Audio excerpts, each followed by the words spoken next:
राम राम भी साथियों, कैसे हो आप सभी। और तैयारी तो सबकी अच्छी चल ही रही होगी। अब जो राजस्थान पुलिस का जो भी तैयारी कर रहे हैं, जो भी हमारे साथी हैं, जो भी हमारे परिवार के सदस्य हैं यहाँ पर, ये हमारा एक परिवार है। इसमें जितना हेल्प मैं आपकी कर सकती हूँ वो मैं करूँगी। उसके अलावा आपको जो पढ़ना है वो आप पढ़ ही रहे होंगे। जैसे हमने 2 स्टेप जो हैं वो इसमें कंप्लीट कर ली हैं। जैसे सीईटी टेस्ट आपने पूरा कर लिया फिजिकल भर्ती में। दूसरी स्टेप थी हमारी, जिसका सबसे ज़्यादा हमें डर था, वो था फिजिकल। जो भी साथियों ने फिजिकल पास करके सीबीटी टेस्ट की तैयारी कर रहे हैं, वो भाई बहुत ही अच्छी बात है जो आपने 2 स्टेप पूरी कर ली है। आगे की स्टेप है वो आपके लिए अपनी आप ही सरल बनती जाएंगी, ठीक है। वो इतनी हार्ड नहीं थी, स्टेप जो है वो आपकी शुरू की ही हार्ड थी। हमारा जो सेशन चल रहा था भाई, भारतीय दंड संहिता आईपीसी चल रही थी हमारी, और आईपीसी में हमने 2 सेशन कर लिए हैं, ठीक है। और 2 सेशन में किसी को कोई दिक्कत है तो बता देना। वैसे एक व्हाट्सएप ग्रुप में मैं जल्दी बना रही हूँ, उसका लिंक भी आपको क्लास में मिल जाएगा। तो आज का जो सेशन होगा वो हमारा आईपीसी का 3rd सेशन होगा, और इसमें हम पूरी आईपीसी जो है वो कवर कर लेंगे। आगे हमारा जो चैप्टर रहेगा वो सीआरपीसी का रहेगा, और पीडीएफ जो है वो आपको टाइम पे उपलब्ध करवाई जा रही है। जैसे भारतीय दंड संहिता का पार्ट 3 जो है वो हम शुरू करते हैं, जिसमें पहली धारा आती है 375। 375 जो धारा है, 376 ए बी सी डी, ये जो है ये बलात्कार से संबंधित है। और बलात्कार जो है वो आपको पता ही है, ये नॉर्मली आप बच्चे नहीं हो कि भाई आपको सारी चीज़ें डीपली पढ़ाई जाएं। तो इसमें जो मेन चीज़ें हैं वो मैं आपको बता देती हूँ। जैसे 375 में आता है बलात्संग। बलात्कार जो है उसे बलात्संग भी कहते हैं। जो भी गलत हरकतें की जाती हैं, दुष्कर्म किया जाता है, वो बलात्संग के प्रावधान है। जैसे किसी भी स्त्री के साथ उसकी सहमति के बिना किसी भी प्रकार से शारीरिक दुष्कर्म करना बलात्कार है। या इसे ऐसे कह सकते हैं कि किसी भी स्त्री के निजी अंग के साथ छेड़छाड़ करना भी बलात्कार है। जैसे क्या क्या है देखना, महिला की इच्छा के विरुद्ध आप ऐसा काम करते हो, उसकी सम्मति के विरुद्ध करते हो, मृत्यु या उपहत्या के भय में डालकर के उसे डरा धमका कर रहे हो, विवाह का झांसा देकर उसके साथ गलत काम कर रहे हो, नशे की स्थिति में जब वह ये नहीं समझ पा रही है कि उसके लिए क्या सही है क्या गलत, यानी कि उसे नशा दिया जा रहा है उसे बेहोश करके। फिर आता है कि सम्मति देने में वो असमर्थ है, कि वो खुद की सहमति देने में वो असमर्थ है। जैसे 18 वर्ष से कम है, 16 वर्ष से कम है, तो अपनी सहमति देने में सक्षम नहीं है।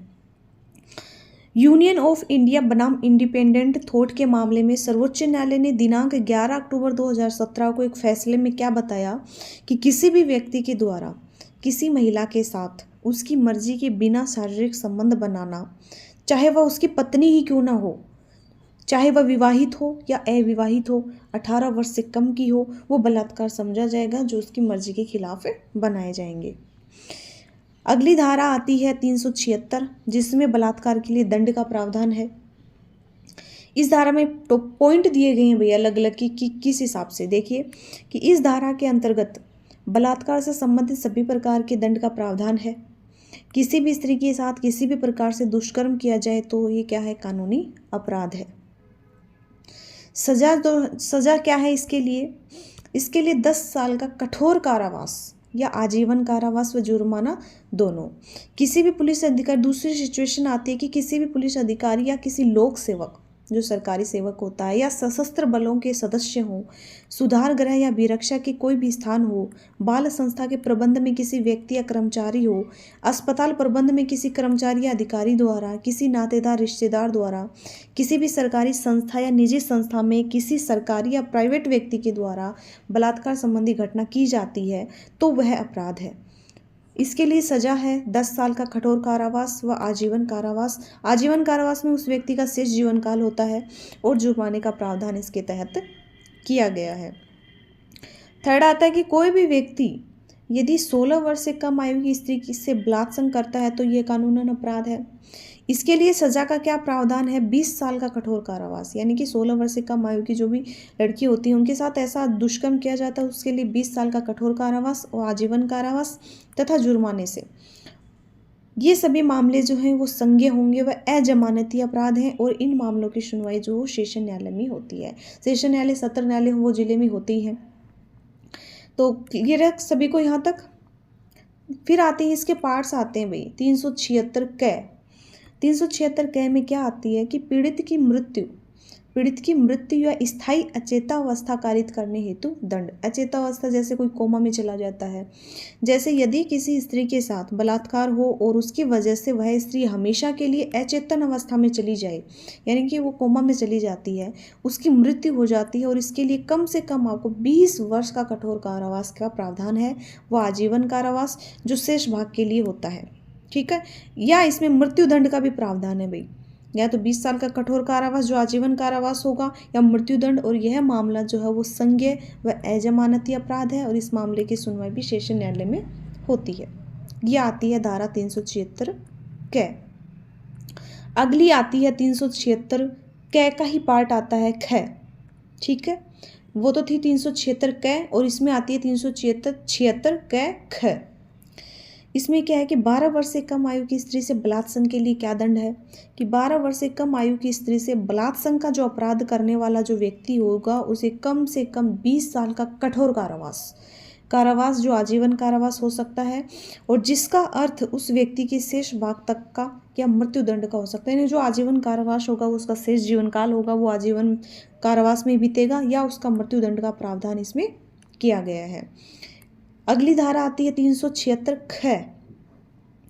ये क्या कहती है कि अलगाव के दौरान, ये भाई लगाव नहीं है, अलगाव के दौरान पति के द्वारा अपनी पत्नी के साथ बलात्संग करना, यानी कि कोई भी स्वयं की पत्नी जो किसी अलगाव के कारण, मान लो कोई भी झगड़ा वगड़ा होने के कारण अलग रह रहे हैं और उसके साथ उसकी सहमति के बिना किसी भी प्रकार का दुष्कार्य करता है, तो ये भी क्या है, कानूनन अपराध है। मेन चीज़ ये है कि बिना किसी की सहमति के जो संबंध बनाए जाते हैं वो सारे बलात्कार में ही आ रहे हैं। ये इसके लिए भी कम से कम 2 वर्ष का कारावास है भाई। 376 ख जो है इसके लिए कम से कम 2 वर्ष का या अधिकतम इसके लिए 7 वर्ष का और जुर्माना दोनों का इसमें प्रावधान किया गया है। फिर आता है 376 ग। क्या कहता है कि प्राधिकार प्राप्त व्यक्ति के द्वारा दुष्कर्म। प्राधिकार प्राप्त व्यक्ति के द्वारा दुष्कर्म में आता है कि जब कोई भी प्राधिकार पूर्व कि प्राधिकार के साथ या वैश्वासिक संबंध में लेकर, विश्वास में लेकर, या एक लोक सेवक किसी कारागार, रिमांड होम, अभिरक्षा के अन्य स्थान हो, महिलाओं या बालकों के संस्थान के अधीक्षक या प्रबंधक या अस्पताल के प्रबंधन में अस्पताल या कर्मचारी होते हुए अपनी अभिरक्षा एवं प्रभाराधीन परिसर में मौजूद किसी महिला के साथ, यानी कि जो भी वो कहते हैं ना कि सरकारी संस्थाओं में या कामकाजी महिलाओं के साथ किसी प्रकार का दुष्कर्म किया जाता है तो वो 376 ग के तहत आता है, और इसमें कम से कम 5 वर्ष और अधिकतम 10 वर्ष का जुर्माना है। ठीक है, 5 से 10 वर्ष तक की सजा है इसमें, प्लस में जुर्माना संज्ञेय व अजमानती अपराध होगा, सुनवाई सेशन न्यायालय में होगी। यानी कि कोई भी संस्था या प्रभारी के द्वारा परिसर में मौजूद किसी महिला के साथ, जैसे अस्पतालों में ऐसी घटनाएं हो जाती हैं, कोई भी सरकारी संस्था है वहाँ ऐसी घटनाएं हो जाती हैं उसके। फिर आता है 376 घ। 376 घ जो आता है ये आती है सामूहिक बलात्संग, यानी कि किसी स्त्री के साथ 2 या 2 से अधिक व्यक्तियों द्वारा मिलकर सामूहिक बलात्संग किया जाता है, जिसके लिए कम से कम 20 वर्ष या आजीवन कठोर कारावास एवं जुर्माने से, और जुर्माना क्या, जो पीड़िता के चिकित्सीय जो उस पर व्यय हुआ है उसको पूरा करने के लिए और उसके पुनर्वास के लिए न्यायोचित हो। यह संज्ञेय व अजमानती अपराध होगा और इस मामले की सुनवाई सेशन न्यायालय में होती है। क्लियर है सभी को यहाँ तक? 376 घ क्या कहती है? 376 घ जो सामूहिक बलात्संग है उसी का पार्ट कहा गया है 376 घ ख, कि इसमें कहा गया है 376 घ क में कि 16 वर्ष से कम आयु की स्त्री से सामूहिक बलात्संग के लिए क्या दंड है कि 2 या 2 से अधिक व्यक्तियों द्वारा मिलकर किसी 0 से 6 यानी कि 16 वर्ष से कम आयु की स्त्री के साथ किसी भी प्रकार का बलात्संग किया जाता है, तो वहाँ ऐसे व्यक्तियों में से हर व्यक्ति के बारे में यही समझा जाएगा कि उसने बलात्संग किया है। कि भाई सामूहिक बलात्संग होता है तो उसमें जो जो शामिल होता है वो सारे ही इसके दायरे में आएंगे। उस व्यक्ति के शेष जीवन काल के लिए कारावास होगा इसमें, या जुर्माना, या जो पीड़िता के चिकित्सीय व्यय को पूरा करने और पुनर्वास के लिए जो न्यायोचित हो वो जुर्माना लगेगा। संज्ञेय व अजमानतीय होगा। इस मामले की सुनवाई भी सेशन न्यायालय में होती है। यानी कि इसके लिए क्या होगा, कोई ये निश्चित नहीं है कि भाई आपको 10 साल या 20 साल के कठोर, इसमें सिर्फ शेष जीवन काल के लिए कठोर कारावास ही होता है। नेक्स्ट आता है 376 घ ख, यानी कि 12 वर्ष से कम आयु की जो स्त्री होती है उससे सामूहिक बलात्संग के लिए क्या दंड होता है। 2 या 2 से अधिक व्यक्तियों द्वारा मिलकर 12 वर्ष से कम आयु की जो स्त्री होती है उसके साथ किसी प्रकार से बलात्संग किया जाता है और इसमें वो सारे व्यक्ति शामिल होंगे जो मान लो उसके पास थे, उसमें शामिल थे, तो आजीवन कारावास जो उस व्यक्ति के शेष जीवन काल के लिए होगा, या जुर्माना, या उसे मृत्यु दंड से भी दंडित किया जा सकता है कि या तो उसे आजीवन कठोर कारावास या मृत्यु दंड। यह संज्ञेय व अजमानती अपराध होगा भाई, और इसकी सुनवाई भी सेशन न्यायालय में होती है।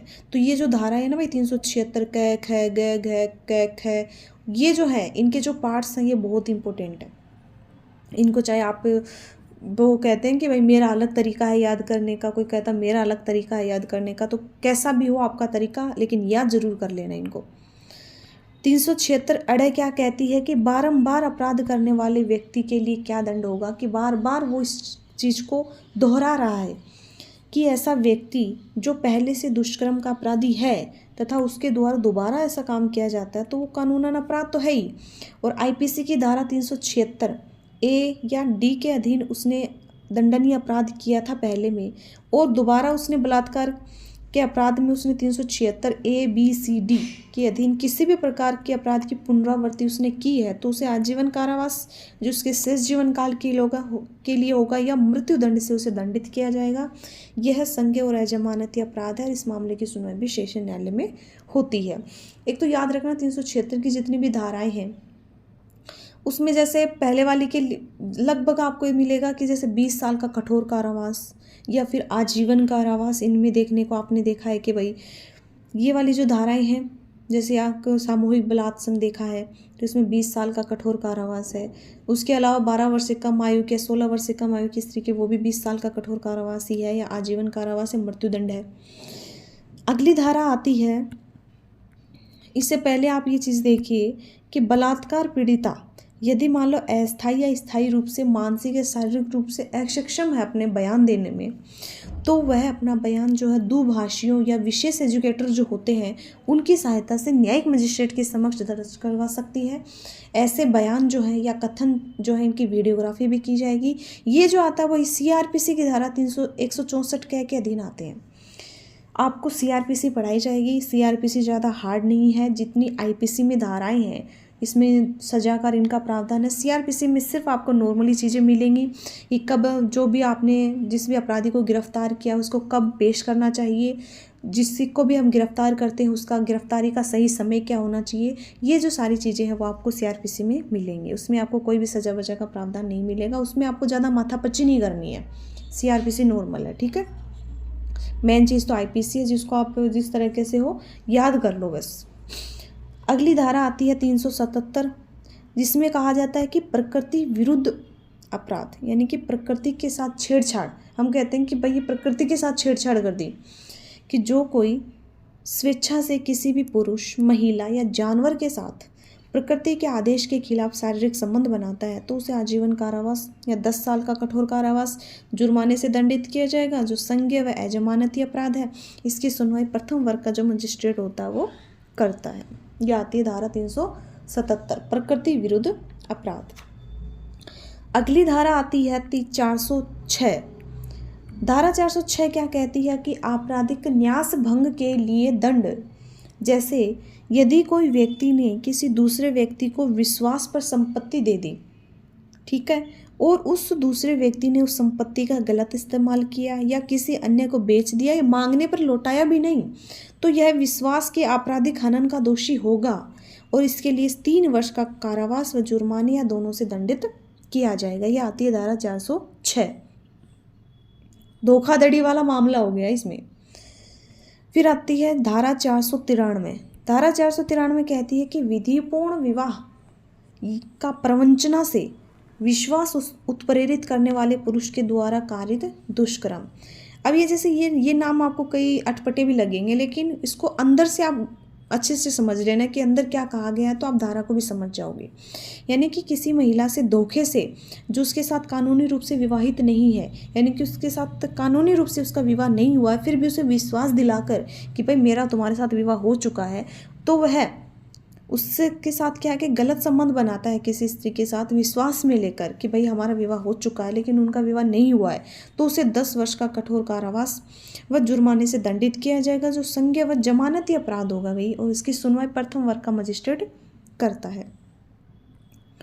धारा 494 क्या कहता है कि दोनों देखना 493-94 में पति या पत्नी के जीवन काल में पुनः विवाह, यानी कि पति या पत्नी के जिंदा रहते हुए, कि भाई अगर पति दूसरा विवाह कर रहा है पत्नी के होते हुए, या पत्नी दूसरा विवाह कर रही है पति के होते हुए, और बिना तलाक के दोबारा शादी कर रहे हैं, जिसके लिए 7 वर्ष की सजा और जुर्माने से दंडित किया जाएगा भाई।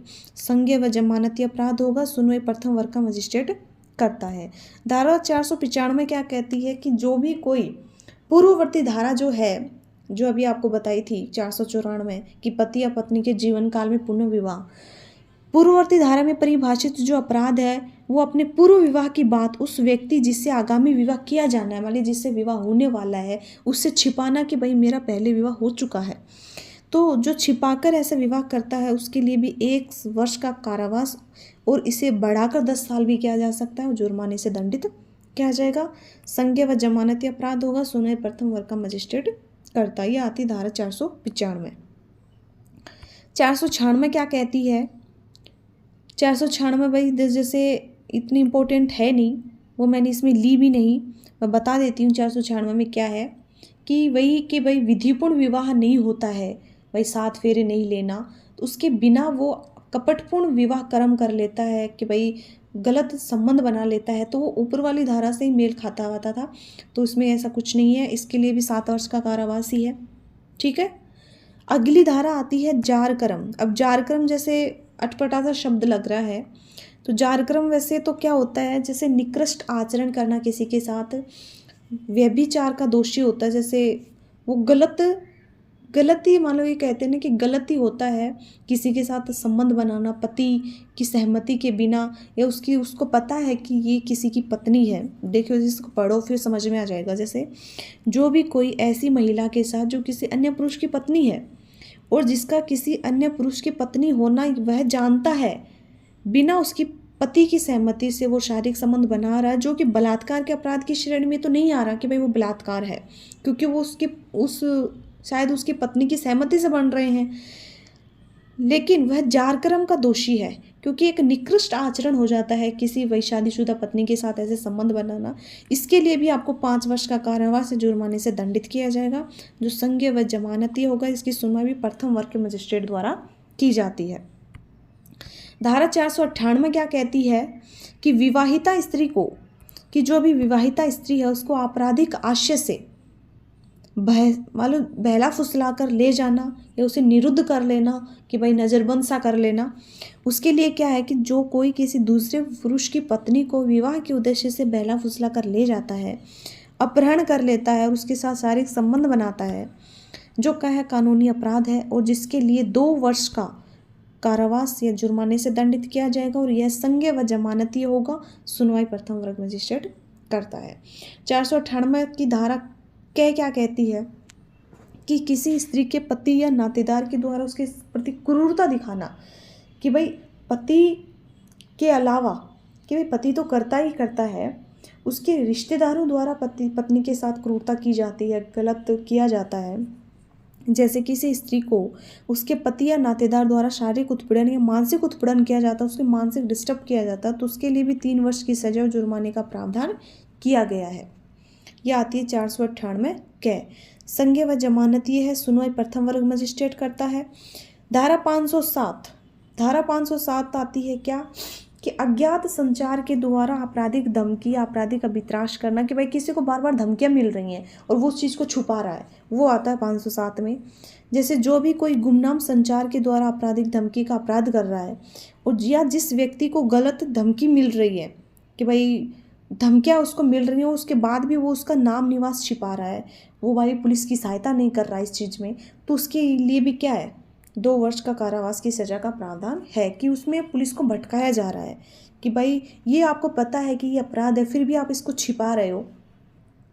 फिर आती है धारा 509। 509 मैंने आपको बताया था कि 354 से संबंधित जितनी भी धाराएं थी उसमें 509 भी थी, जो स्त्री की, वो कहते हैं कि स्त्री की लज्जा भंग, जो उसके, वो कहते हैं कि निजता के ऊपर जो भी 509 है, ये भी उसकी निजता भंग को लेकर भी है, कि उसकी प्राइवेसी बनाए रखती है ये वाली धारा भी। तो ये भी क्या है कि शब्द, अंग विक्षेप या ऐसा कार्य जो किसी स्त्री की लज्जा का अनादर करने के लिए आश्रित है, यानी कि ये महिलाओं की सुरक्षा करती हैं भाई ये धाराएं। जो कोई व्यक्ति किसी स्त्री की लज्जा का अनादर करने के उद्देश्य से शब्द कहता है, गाली गलौज करता है, सीटी बजाकर या अंग विक्षेप करता है, उससे छेड़छाड़ करता है, कोई वस्तु प्रदर्शित करता है जिससे स्त्री की प्राइवेसी का अतिक्रमण हो रहा हो, इसके लिए 3 वर्ष का कारावास, जुर्माना है। यह संज्ञेय व जमानती अपराध है। इसकी सुनवाई कोई भी मजिस्ट्रेट कर सकता है। ये आती है धारा 509। समझ गए आप? तो ये जो प्रमुख धाराएं थी।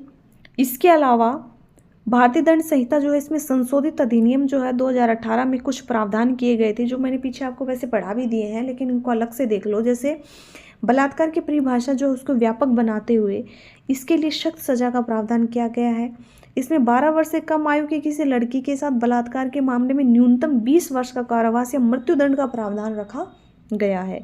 और बलात्कार के मामले में पीड़ित की अगर मौत हो जाती है भाई, तो यह स्थायी रूप से वो मृतप्राय हो जाता है, तो इस स्थिति में मृत्युदंड का प्रावधान किया गया है। महिलाओं की धारा 354 सी जो है उसमें ताक झांक करना है, 354 डी में पीछा करना है, ऐसे कड़क प्रावधान इनमें किए गए हैं।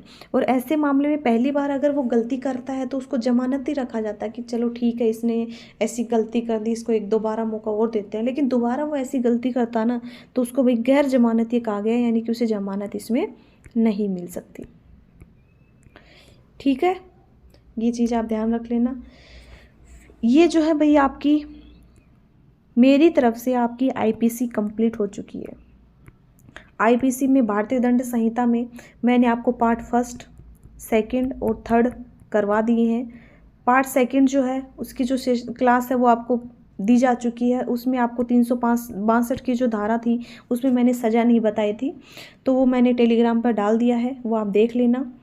टेलीग्राम चैनल का लिंक भी है, वो डिस्क्रिप्शन में मैंने डाल दिया है। आप ज़्यादा से ज़्यादा उसको ज्वाइन करो।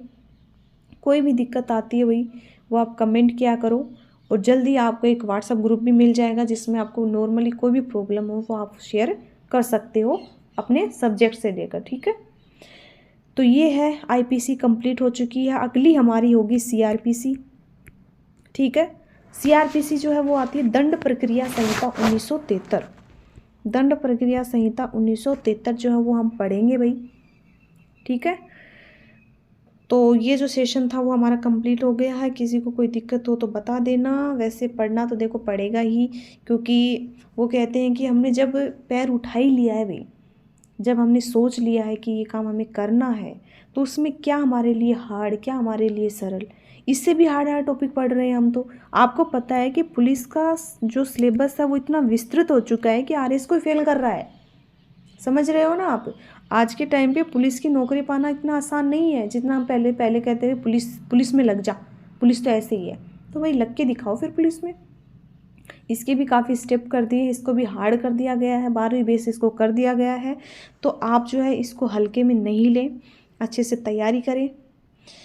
और ये जो सेशन था वो तो भाई हमारा आज का यहीं तक था। मिलते हैं नेक्स्ट सेशन में। अगला जो सेशन होगा वो सीआरपीसी का होगा। अच्छे से सीआरपीसी हम एक क्लास में ही समझने की पूरी कोशिश करेंगे। फिर उससे आगे जो है वो अधिनियम हमारे रहेंगे, अधिनियमों को हम अच्छे से क्लियर करते रहेंगे।